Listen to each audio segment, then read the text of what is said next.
Hello, good morning and good afternoon. This is Ben Duda from the Service Year Alliance and wanted to welcome everyone to this month's webinar.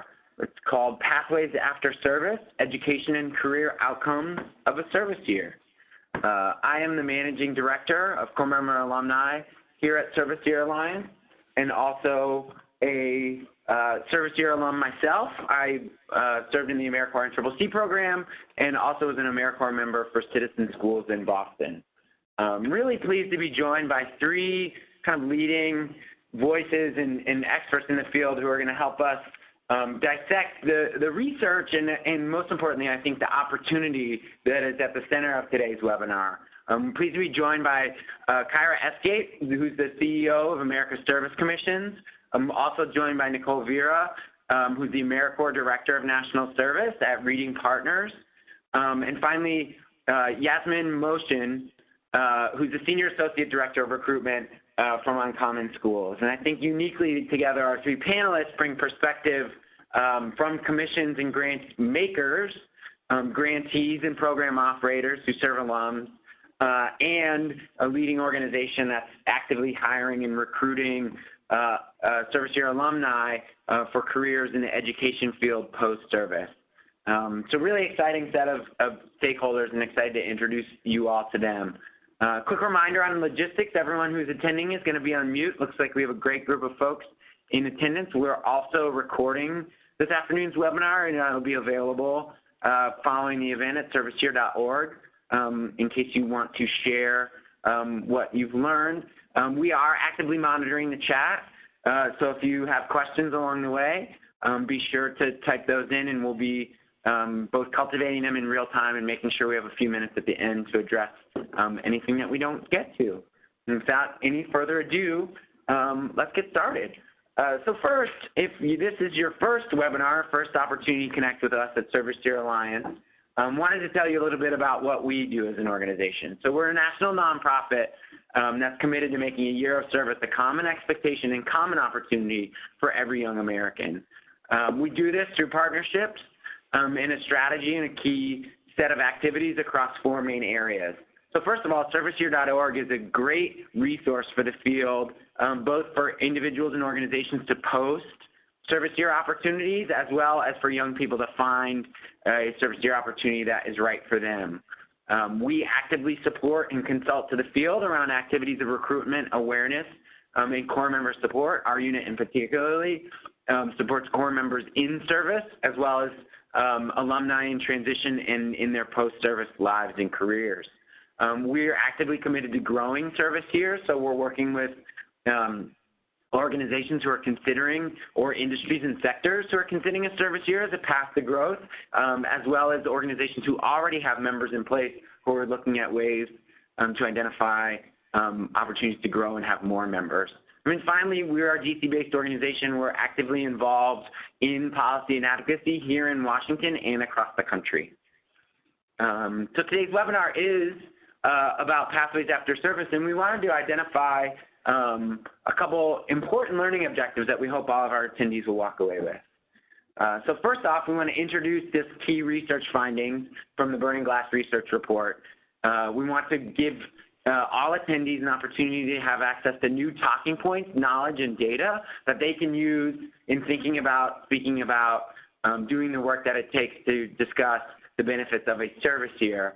And third, and most importantly, I think, is tap into the expertise of our three panelists to consider what this new data and information means as we all are thinking about issues that range from program development to policy and advocacy, recruitment, and reaching the next generation, and finally career pathways for those who've served. So first off, and we'll put the link to the research in the chat. We made a bit.ly for it, so it's going to be bit.ly/alum path for this research that we commissioned with a firm based out of Boston that's called Burning Glass Technologies. And what Burning Glass did that was so exciting is they identified over 70,000 resumes of individuals who had served in a service year. So that would range from AmeriCorps, the Peace Corps, programs you've heard of like Teach for America and City Year, lesser-known programs from all across the country, Vista as well, and compared them to a similar, what they called peer group of over 100,000 resumes as a comparison group, and looking at a number of different findings and seeing what attributable differences could be linked to the experience of having completed a service year. What those findings did elicit and did uncover was some really exciting returns in a number of areas, as you'll see in the report. But some of the ones that we're most excited about and focus on are around rates of alumni degree completion, around career pathways both immediately after service and in the long term, and third, skill sets that were developed through a service year.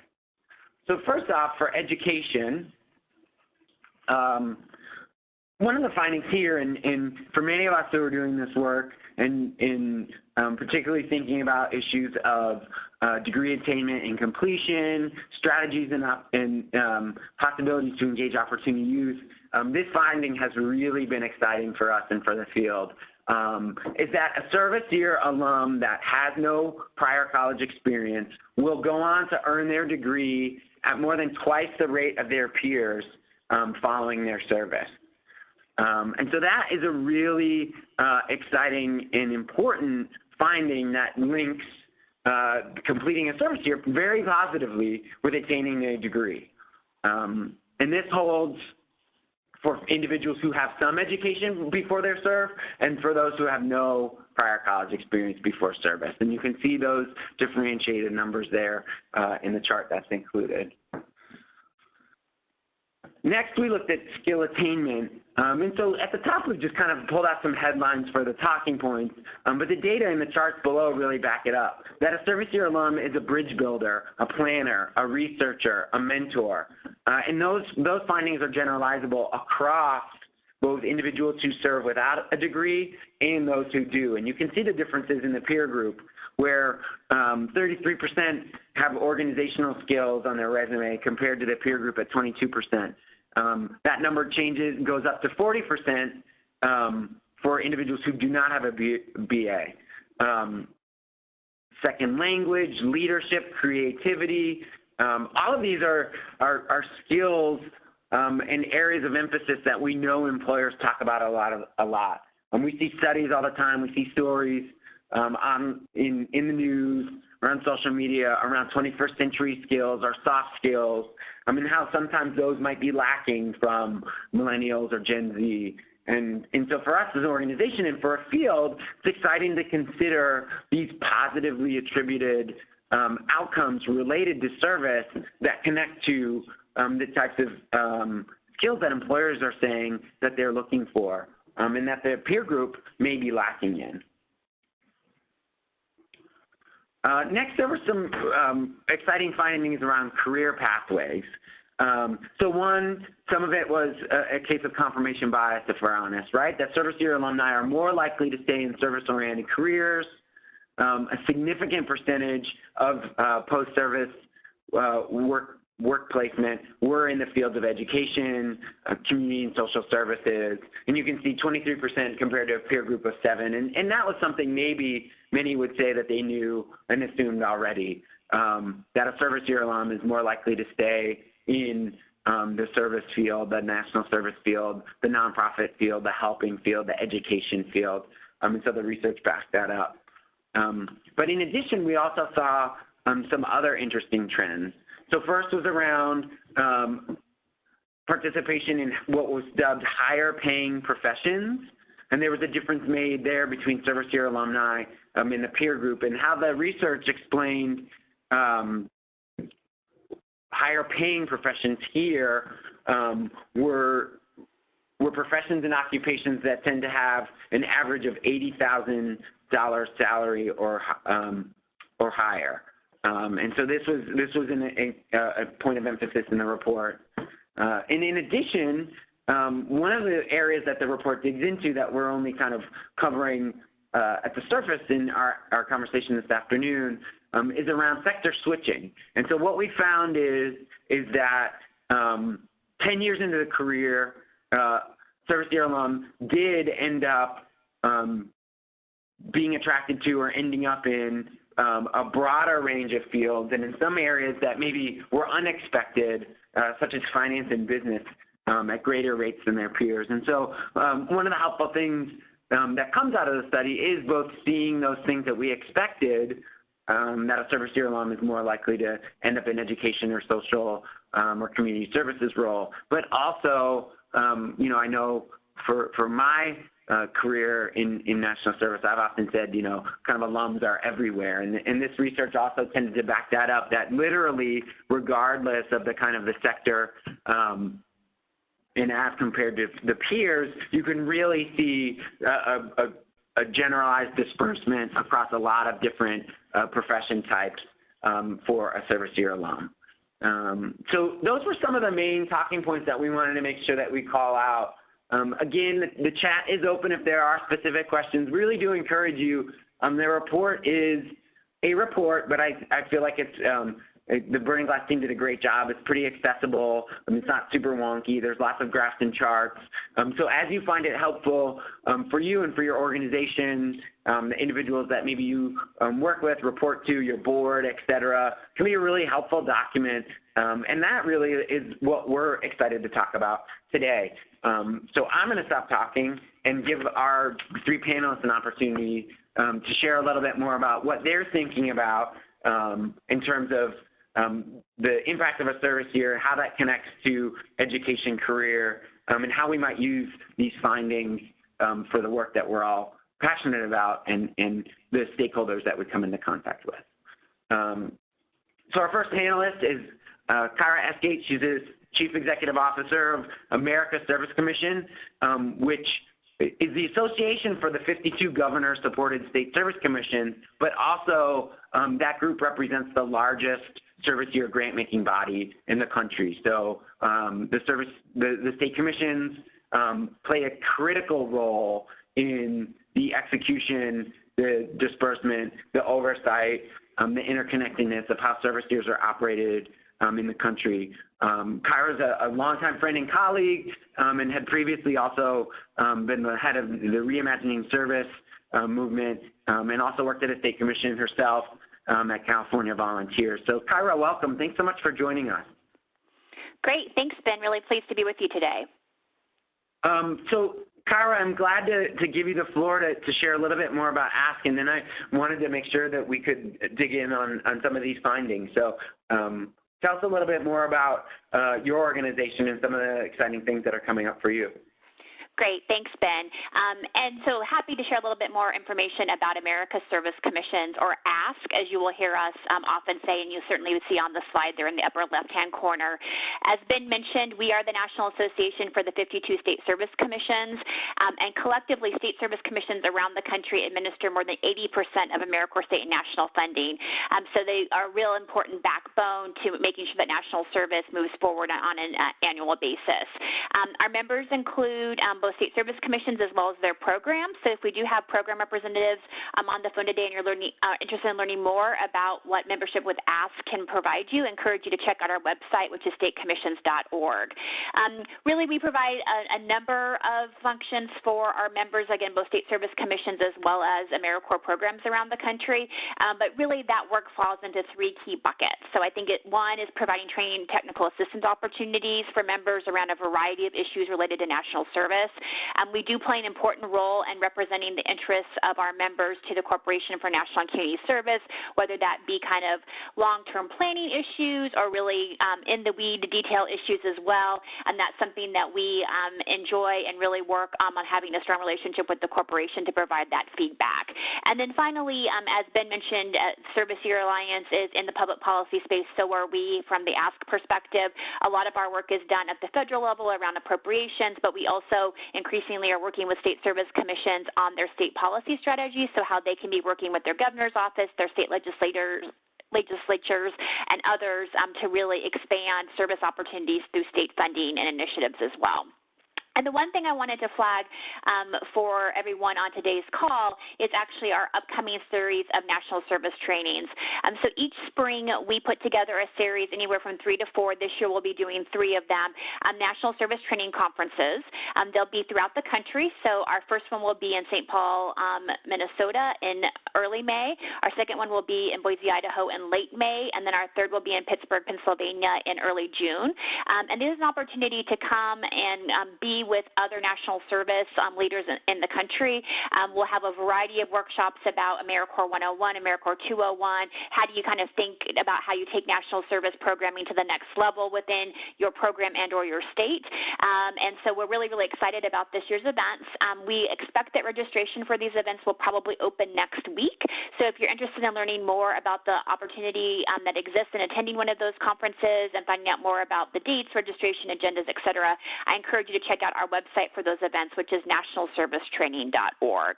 So that's a little bit about America's Service Commissions. Happy to answer other questions that folks may have or anything in the chat box. But Ben, happy to talk a little bit more about the report today. Thanks so much, Kyra. And just to second that invitation, I know Service Year Alliance is excited to have submitted and been selected to present at all 3 of the regional trainings this year, as we were present at the regional trainings last year as well. So it's a great way for the field to kind of connect and dig in. And, you know, I know we'll be bringing this research as part of a number of different issues that we're excited to connect and talk to folks in the field and all of our diverse stakeholders about. So Kyra, wanted to get back to this research in the spirit of kind of how we move the conversation around a service year, how we move the national service sector more into the mainstream and kind of capitalize or access a larger kind of foothold in our communities. So as you were exposed to this information and looking through the findings and the data, tell us what jumped out to you, or what were some things that were excited, or connections that you started to make in what the research was saying about the value of a service year. Yeah, I think there's a lot of things that really jumped out and were really exciting, Ben. I mean, I think that the one thing that I would say is kind of a larger takeaway for me is that there's a lot of proof here of what we already suspected was the case, you know, that completing a year of service is good for the member themselves. It definitely helps with those educational outcomes. You know, we believe certainly that it helps with those job prospects, and then, you know, society overall, because we believe that, you know, those that serve our country are really helping to, you know, to take our country to the next level. So I think in all of those ways, I think that's a really positive thing to actually have some kind of proof or verification behind those things that we all have anecdotally suspected, but didn't necessarily have some research behind. So I think that that's one good thing. I think another thing, and you mentioned this earlier as you were reviewing it too, I think this idea that we're seeing members as they transition into alumni actually stay in kind of these public benefit fields, you know, education, community services, those types of things I think are really positive too. And I feel like I've always seen AmeriCorps as a way, not the only way, but certainly serving in a national service program as a way for people to test out those careers and see if that would be a good match for them. So I think it's great to see that people are doing that and that that's actually being successful for them. I also think that it's good for the broader public and taxpayers as a whole, because again, we're seeing people are able to kind of test out these different ways of thinking about something and see if that might be a good long-term path for them. And I think finally, the other thing I would say that I just really appreciated very specifically in the research was the identification of the kind of key skills that members develop, and particularly what I noted in the report, the idea of there being that members learn professional dexterity, that they become bridge builders, and that they're process-oriented. And I think that those are skills that are really transferable for members and alums no matter what career path that they ultimately decide on. And I think that that's something that for those of us that have been in the national service field for a while, we recognize and see that in members, that those are skills that they're developing. But again, how we've been able to kind of identify those and then help members think about how they translate that to the next step for them, I think is something that is an ongoing question for all of us. But I did really appreciate that the report really identified kind of those 3 categories as well. Yeah, that's a great kind of overview. I appreciate so much of what you just said. I think, you know, kind of foreshadowing our next two panelists of kind of this idea of staying in the public benefit roles the two that follow you are both alumni themselves, and so I think it's a great kind of segue for them. But, in thinking about the key skills piece, which I think is so critical, and in the work that we do at Service Year Alliance, find a lot of times we've been saying increasingly to members and to programs, it's not about going into the job interview or thinking about on your resume how do you effectively convey and describe how the AmeriCorps grant process is authorized and executed, right? That's very complicated in getting you off message. The key piece is how do you articulate those key skills that we know employers are looking for and might be lacking or give you the competitive advantage. And so in thinking about, as you called out, this bridge builder, process-oriented project management, those aren't necessarily the three talking points that a young person might share or a program might say that's what you're going to get from your 10 months of service. But I think it's really critical for us to be thinking about how to use that language more. And so in that spirit, and I think just in thinking about your role generally, you do a lot of work of kind of translating and kind of organizing a large set of stakeholders, translating information for a large set of stakeholders. And so in that end, how have you thought about the ways that you might encourage or facilitate state commission staff, program staff, about ways to use this data and more specifically, how they might use that data with stakeholders like a foundation or policymakers, since so many of your state commissions are kind of governor appointed or have some other kind of state government oversight? Yeah, no, I think that's a great question, Ben. And I think that there's kind of three key things I've been thinking about in regards to kind of those outside stakeholders. And then I also will add a fourth from kind of how we, from the ask perspective, are thinking about that directly as well. So, I think for the first one, certainly that we all are thinking about, because we certainly know that it takes money in order to support these types of programs.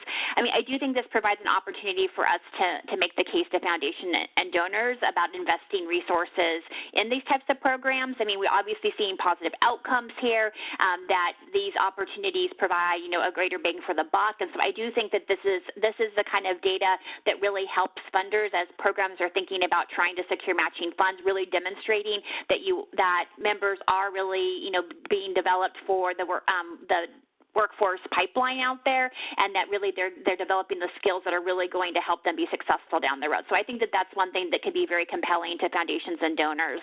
I think another area that we definitely focus our efforts on are talking to policymakers, and it's always that trying to make the case to policymakers about why investing federal and or state dollars in these types of programs is a good investment for them. And so I think that this kind of data really allows us to protect and expand both federal and state funding for these types of programs. Investing in national service programs will go further over a longer period of time. And, ultimately, in our mind, we think this is a message to policymakers. We'll save taxpayer dollars down the road because we know that members will have, lifelong educational and employment outcomes, and that will lead to a ripple that, again, will have positive impact. So I think that when we think about connecting with policymakers on this type of stuff, it's really helping them understand how this kind of short-term investment leads to strong long-term outcomes. And I think this study really helps demonstrate that those individuals that participate in a year of service really have, strong outcomes, whether it be returning to school or kind of the pathways that they choose to go with their career. So I think that's really positive. And then the third point would definitely be with institutions of higher education. So I think that this provides some valuable information for them about recruiting and providing additional incentives or benefits for alumni, whether that be tuition discounts, matching the Ed Award, special scholarships, work study, those types of things. So I think that as higher ed institutions better understand this data, I think it also provides them an opportunity to understand why they may want to offer those types of benefits to folks that have done a year or more of service. And I think, obviously, as the report says, if alums are more likely to complete their bachelor's degree and potentially stay in the field of education, for example, it's good for the college or university's bottom line as well. So I think there's just definitely a win-win there with the higher education institutions, and I think that there's opportunity for commissions to definitely talk with them about that in their particular state. And I think we've already seen some positive movement in this direction in several states, and I will just shout out the state of Arizona. They've done some incredible stuff where if you are a member who does a year of service in the state of Arizona, then you can actually be eligible for in-state tuition in the state of Arizona. There's actually a piece of legislation that was just recently introduced as well that would match the Ed Award at public universities within the state of Arizona. So again, I think that we see a number of states are starting to think more this way, and I think that that's a really positive piece as well. And then the final thing I will just say quickly from the ask standpoint in our work with state commissions, we're really interested in this concept of the talent pipeline for national service staff, which I don't think we often talk that much about, but it's our belief certainly that if someone has a great experience during their year of service, they could very well be a program director down the road. They could be a commission staff member down the road. They could work at the Corporation for National Service or Service or other organizations around the country. And so I think this idea of helping both those of us who are hiring understand, but also members themselves understand that there is a career path in national service, and those skills that you're learning about the professional dexterity, bridge building, all those types of things, those are really important as staff members in national service as well. And so the ability to articulate that as well, I think, is interesting for us as we think about if we are hiring managers, how we are identifying and cultivating that in our hiring process as well. That's really great, and I think, I think just to kind of emphasize a couple of points that you made, I think for that education, for elected officials, local, state, or national, really excited with some of the examples that you've named, as well as thinking about how we can translate and make sure that if this research, publicly available, posted, can be a new and additional talking point in those conversations, whether local, state, or national. I will hope that is happening and that does happen following this. And really like what you said about the service year pipeline. I think we hear a lot that and wanted to follow up on that a little bit more because of the member experience. So kind of coming from a thinking big perspective, but then from a member experience perspective, a lot of times when we talk about the member experience, we talk about kind of giving a sense of something bigger and, that time to invest in the individual and their experience and their transformation. And the report helps to elicit and identify some skills built and outcomes that come from that. But what do you think are some ways that program operators, grant managers, team leaders, how could this information be helpful to them and in their role so that they're supporting their members in service to be thinking about what's next, or to be thinking about the skills that one attains through service? Yeah, so I'm happy to share some thoughts on that, and I think that certainly Nicole and Yasmin will have some additional ideas on that as well. But from my perspective, I think there's a few things. I mean, I think that we know that there have been recruitment challenges around the country over the past few years, and I think the more that we can share with potential members and their families about the positive outcomes that they will see through a year of service, I think that that's really important to help, again, make a year of service kind of stand out from other options that individuals may be considering. So I do think that that's really important to think about it in that way. It's not just the living allowance that you're getting, but it's kind of what skills are you developing, what's going to be what are path options for you after you complete that term of service. So I think that that's a really positive thing.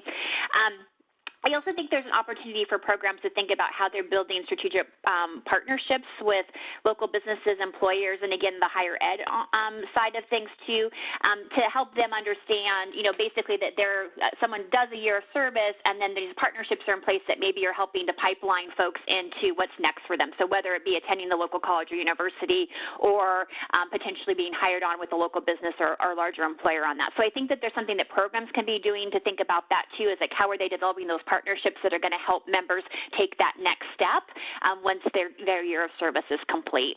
And then I think the other thing here is just the kind of the practical side of this. I mean, I think that with this data, it can help programs as they work with members on kind of that transition, that life after AmeriCorps stage of things. So what kind of coaching and training can they be providing members as they're completing the term of service about the resume writing, if maybe it's the college application, other kind of career path training that they may need to be thinking about. But again, how are they taking this research and translating that in the way for members that helps them kind of stand out in a crowd in any of those different circumstances? So those are some initial thoughts. That's really fantastic. Thank you so much, Kyra. Kyra's going to stay on the line, so if we have some additional questions or some additional opportunity for us all to chat at the end, we'll make sure to find that time. But Kyra, really appreciate the insights that you shared with us and with the group. Our next panelist joins us from Reading Partners as their Director of National Service. And really pleased to have an opportunity to chat again with Nicole Vero. Nicole, as I mentioned earlier, is a proud AmeriCorps alum, graduate in 2008. And her organization, Reading Partners, is a national nonprofit that helps children become lifelong readers by empowering communities to provide individualized instruction. So Nicole leads the team that deploys AmeriCorps and VISTA members for over 300 individuals in a number of different sites across the country. So Nicole, thank you so much for joining us, and really glad to have you on this afternoon. Yeah, thank you for having me. I'm excited to talk about these results. Yeah, so are we. And I think Kyra kind of started it off, but I think you can really focus it in for us as someone who's been doing this work and supporting members and teams of members across multiple sites in your program model for a number of years now. And talk a little bit more about how you think about this data and the findings in relation to kind of how your program is currently run and ways that maybe you could use this data to influence your program management practices. Sure. So I think, like Kyra said, it's, the results are what we have long suspected, which is wonderful that our suspicions have been right all along. But I think what the results really help us as an organization think about is not only, what we can do in terms of the current member development practices and trainings we have for our core members, but really also helps us to take a look at where we are investing within our organization and make decisions based on these results, and make decisions on where we want to continue investing in terms of member development, in terms of member recruitment, and in terms of alumni engagement. So just to speak a little bit more about our recruitment side of things, Kyra really hit the nail on the head when she spoke about really partnering with higher education institutions to, using these results to encourage more of their students to consider a year of service. I think we're also really, it also reinforces what we already know at Reading Partners about our core members. So we also know that, over 50% of our Reading Partners AmeriCorps members remain within the education or nonprofit space. So that will also help in our recruitment practices as we're speaking with prospective members who are already interested in the education space, who are looking to gain a little bit more experience there. That this really helps drive that home. And again, with our alumni, it really also helps us to think more about how we are developing education advocates for the future. And so I think, it again helps us think about as an organization where we might want to continue to invest funds or invest more funds in terms of really even developing out more leadership opportunities so that we can, foster those future leaders of education and not even necessarily leaders in education, but just leaders in general who will be supportive of national service, supportive of education measures, supportive of whatever it is that our programs are focused on. So just kind of building those advocates for the future. That's fantastic. Thanks for sharing that.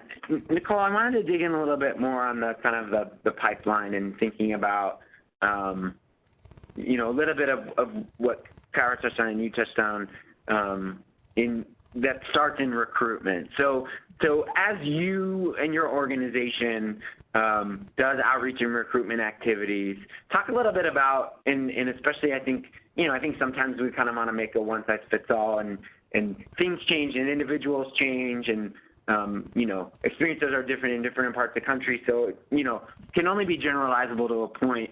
But are you finding the need to provide more data, more persuasive data, more differentiated data, or is it a more competitive environment as young people are deciding whether they want to do a service year with Reading Partners or pursue another pathway? And so maybe how this research would help, or what other research you're trying to, or data you try and present in those conversations, I think would be really helpful for all of us in thinking about this work and how we kind of make connections to opportunities to serve with young people who might be interested to serve, but might need a little bit more information or encouragement. Mm-hmm. Yeah, absolutely. So, yes, of course, we are seeing just recruitment has become more difficult over the last few years. That's no surprise. But what is we are needing more data to really drive home those points of a service year can benefit you at the once you graduate. So this study really complements, or will complement, we hope, a current study actually that we're doing with an external evaluator on the Reading Partners AmeriCorps alumni outcomes. So we're really excited to be able to kind of delve further into Reading Partners specific alumni outcomes, and I think that this will be a really wonderful report to kind of maybe make some comparisons to, and also just kind of prop up, fingers crossed, the results that we expect to see. So I think, one of our core values at Reading Partners is data-driven decisions. So we really try to obviously make our decisions based on the data that we've been able to glean over the years. And so this is going to be one of those areas that we're going to be looking at for, where do we invest in recruitment, how we are doing recruitment, and who kind of we're looking at who we want to recruit as well. And to also talk, currently about what we're doing in terms of member recruitment and really trying to build up that conversation around kind of the life after AmeriCorps experience. We are already seeing that, through our own internal surveys, not through our external evaluation yet, but that leadership skills are increasing greatly after their term of service with us. So we're really trying to couple that with the survey information that we've just received, or the study information we've received from you all, to really drive all of these points home, and to really hopefully reach out to more folks who maybe are not thinking that they're interested in the education or nonprofit sector, but who still also want to gain those transferable skills.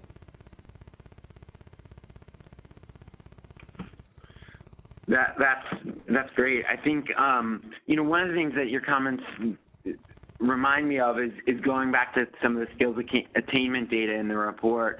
One of the interesting findings was there were a lot of education skill building in the service year alum group, including the group that did not have a BA compared to their peer group. So I think the slide that we shared had mentoring called out, but I recall correctly, kind of curriculum development and instruction were also part of the broader findings. And so I think it's an interesting, I know we talk about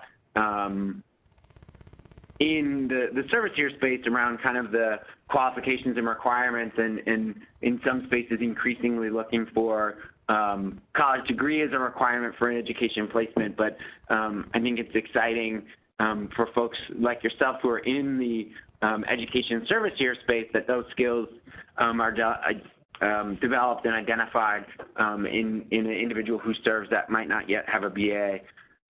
But wanted to talk a little bit more and hear your insights. You spoke at the outset about kind of pathways into education and nonprofit space, and so one of the elements of a kind of a service year program management that a lot of organizations struggle with is around, as we were speaking to before, Kyra, is around a member experience and talking about kind of transitions in, life after AmeriCorps or life after a service year. So talk a little bit about the work that you do at Reading Partners around kind of supporting transitions and thinking about what's next, and maybe some of the ways that you connect skills and experiences built from a service year to what someone might want to go on to do next. That now might also, include some of the words that we talked about before, like bridge builder, process oriented, project management. But a little bit of an insight into how you're administering that part of the program, I think, will be helpful for all of us. Sure. And one thing I also wanted to bring up, Ben, before I answer kind of the second part of your question, was just around who we are recruiting into our Corps. We have done a lot of kind of work around, looking at our current roles, AmeriCorps roles at our organization, and really trying to identify where we can, diversify the types of roles that we're offering to prospective members. So our traditional role is the site coordinator role, and frankly, we have struggled with being able to recruit members into that role who do not have college degrees. So a lot of our regions are looking for members with college degrees for that particular role because there's quite a high level of responsibility with it. So in kind of doing some of that reflection, we started to look at, well, can we create another role that could potentially be a stepping stone into the site coordinator role for maybe folks who are interested in our program but maybe don't have quite those qualifications around the degree. So that's something we're still really looking at, and seeing how we've been implementing it, across the regions has been a little bit differently in every place. So we're definitely doing some work to kind of assess whether or not it's working and all of that. So I just wanted to point that out, that it may be also really interesting to use this study for organizations to use this study for really reflecting on what kind of core experiences or roles you're providing for prospective members, and really thinking about how folks can, you can bring folks in and into kind of a tiered process, and which would frankly help with year-over-year recruitment as well, if you're, kind of looking for a stepping stone, so to speak, with AmeriCorps roles. But to get into like exactly, a little bit more detail around what we are providing members in terms of, helping with their, supporting with their transitions and their pathways into the education and nonprofit space. We do a series of, life after AmeriCorps trainings, of course, pretty common across the national service field. But we're also really looking into what we have is called a Reading Partners Leaders in Training program, where members are able to dive a little bit more deeper into accessing more leadership training, more coaching with their supervisors and or regional staff, and also to really help build out that professional development action plan so that they are prepared come the end of their service term with tangible next steps to take, with skills that they can, that are easily, that they know to put on their resumes, and with a support system in place. So we try to support from several different angles. So one is obviously the direct support that the member receives from their manager in their regions, the trainings that they're receiving there within the region.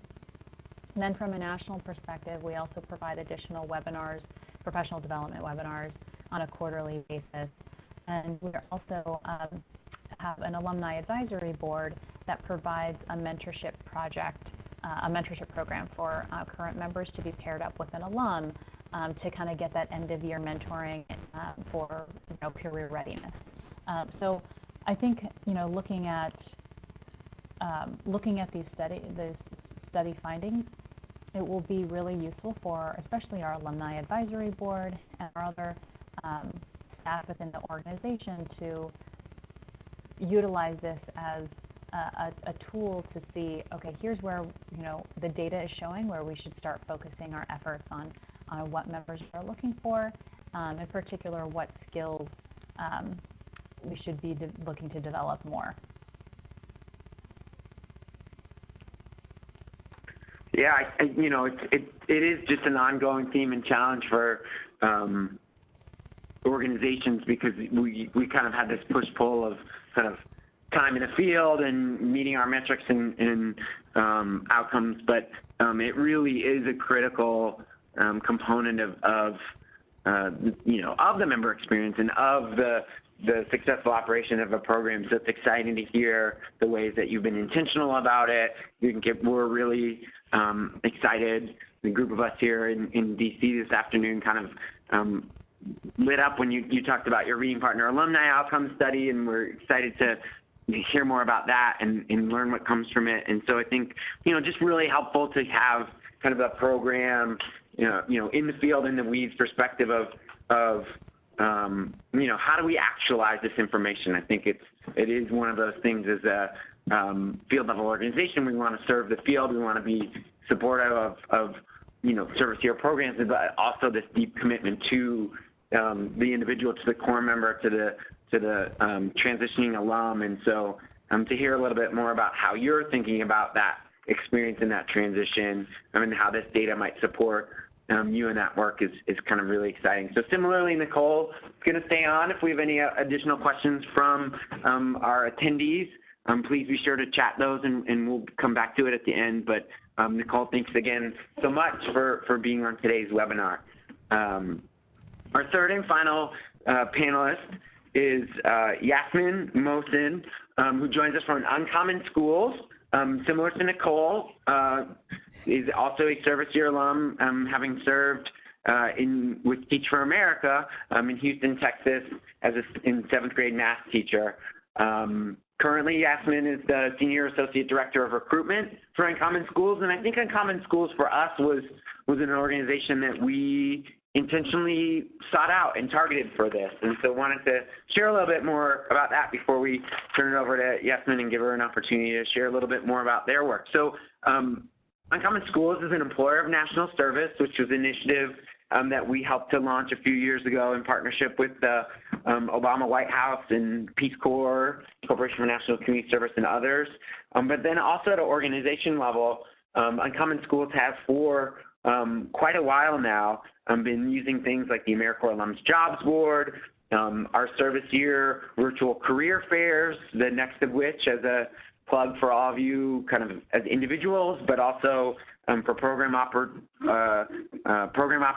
or conveners of networks. We have a virtual fair coming up on February 15th, free to attendees. We've got close to 30 employers and continuing to grow who are there and looking specifically for service year alums. And Uncommon Schools has used that as a recruitment target for quite a while now. And so taken together, Yasmin, welcome. Thank you so much for joining, and tell us a little bit about why your organization has already been kind of intentionally seeking out service year alum for roles and employment openings in your organization.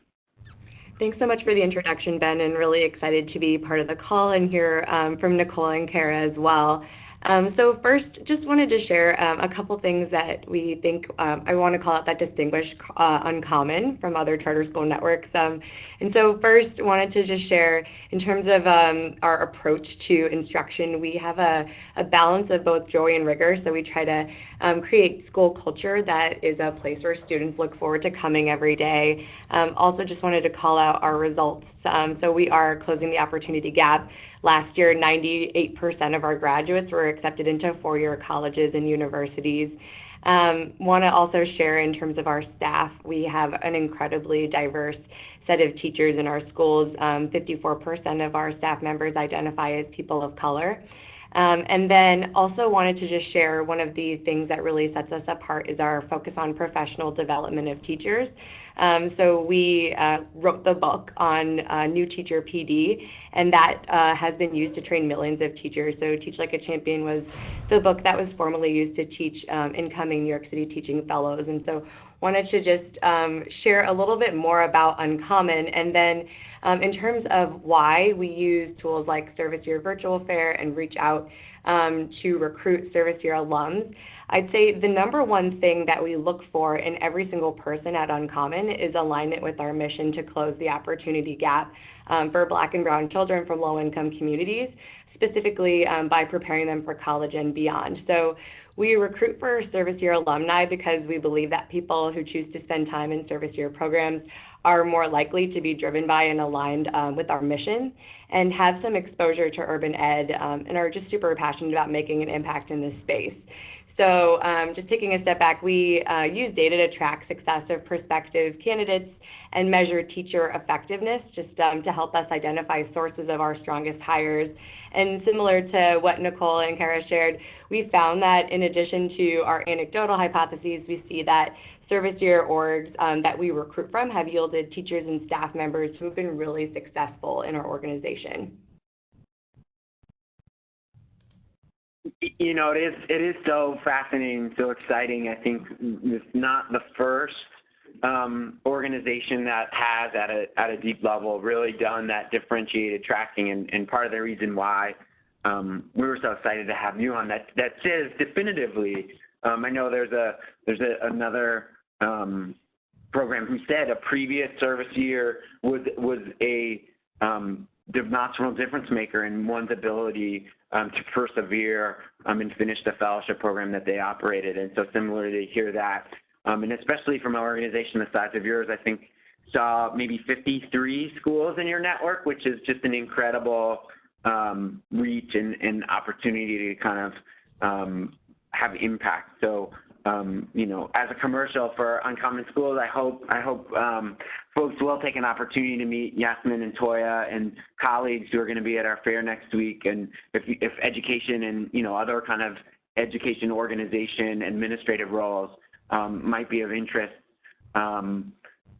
So I think, you know, you have the data to back up these strategies that, you know, these are folks that persevere and stay in the position. You talked a little bit about diversity, equity, and inclusion, which is an important part of what we talk about here at Service Year Alliance, and similarly the data backs it up. So we've said, you know, definitively our network and the individuals that access our career services and resources are more diverse than their peers. And, you know, and then we know from you know, Kyra from a field level perspective and Nicole from her organization, you know, close to 50% of domestic service year opportunities right now are education related. So there are a lot of trains here that connect in the space that you are working in. And so taking all of that you knew, but then, you know, having this data presented to you, maybe as recently as this week, what is it that you found in our kind of correspondence back and forth or in today's presentation? What are some of the findings, or what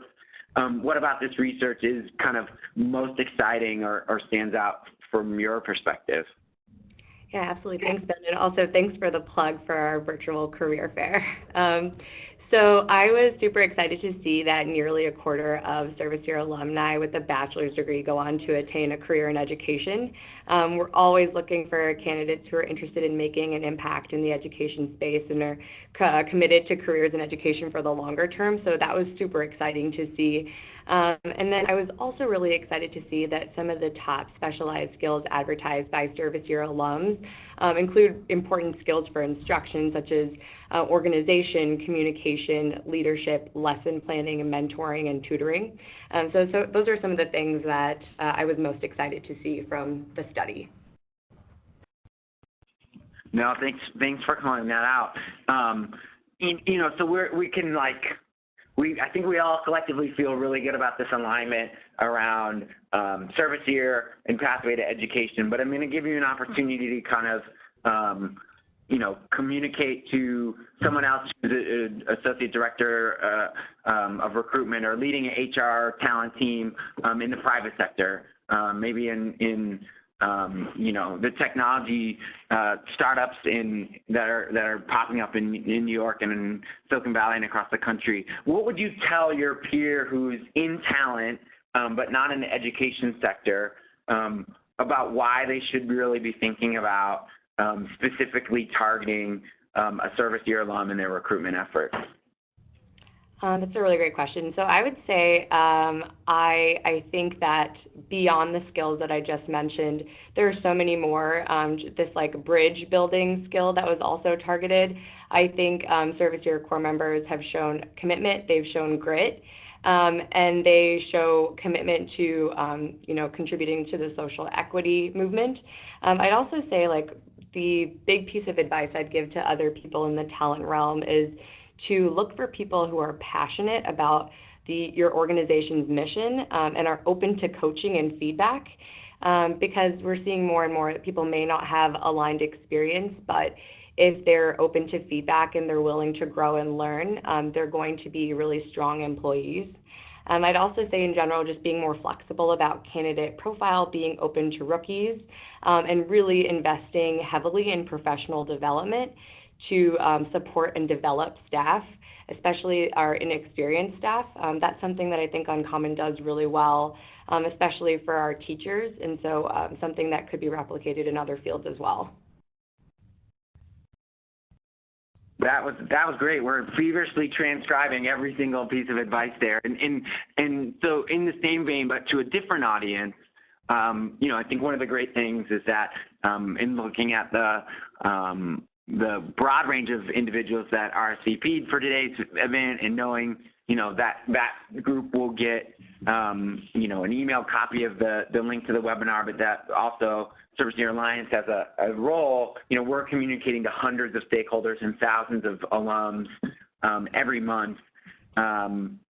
So for our networks and the networks of networks, if there's a member who's finishing up their term of service, or there's a young alum who thinks, that their experience in the classroom as part of their service year could lead them to pursue a career in education or in teaching, any kind of tips or advice about how they could better position themselves, how they could better stand out, if that's something that they feel drawn to?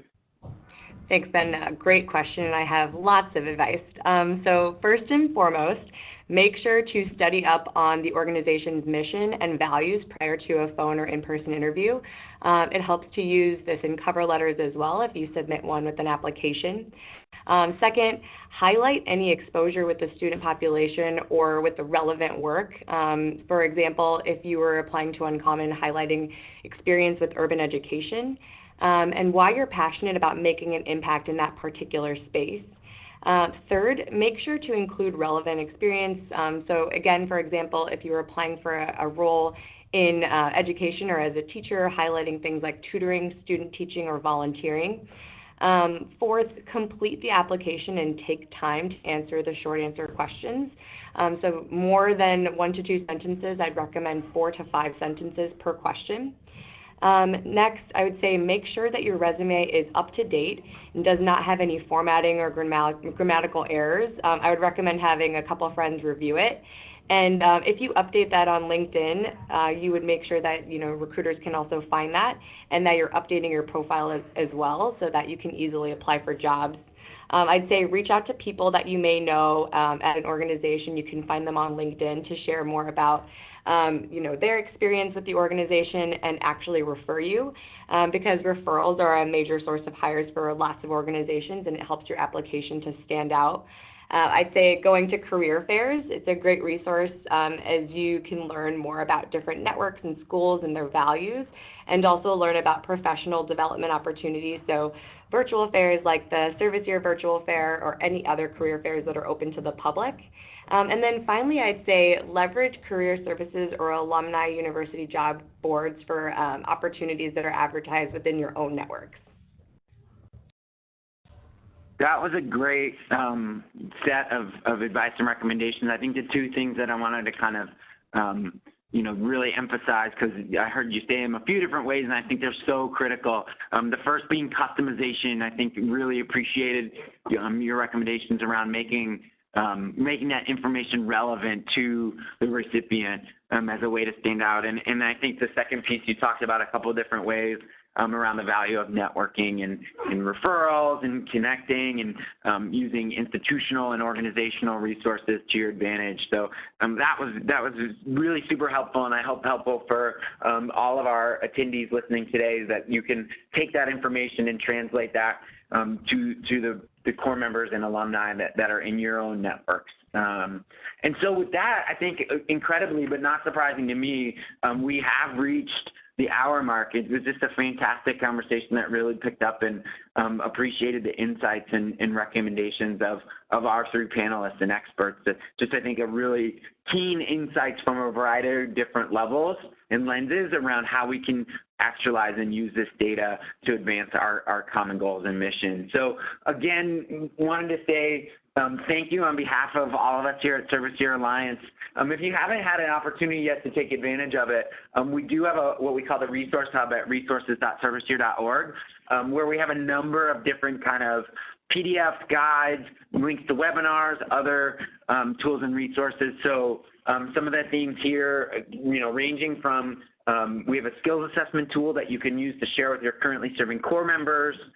We have a campus recruitment guide if you're trying to make your ServiceYear program more relevant to graduating juniors and seniors, and opportunity youth resources that came out of our Opportunity Youth Summit in the last December, where we launched this research. So a lot of information there. Really hope folks will take advantage of that.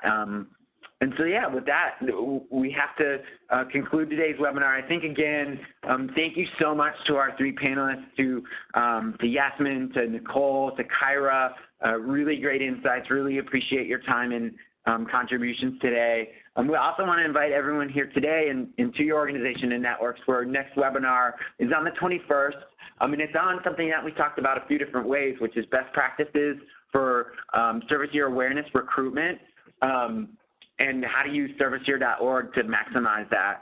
And that'll be on the 21st at 2 p.m. Eastern as well. So again, from all of us here at ServiceYear Alliance and our three expert panelists, I want to thank you all for participating and attending, and hope you have a great rest of the day.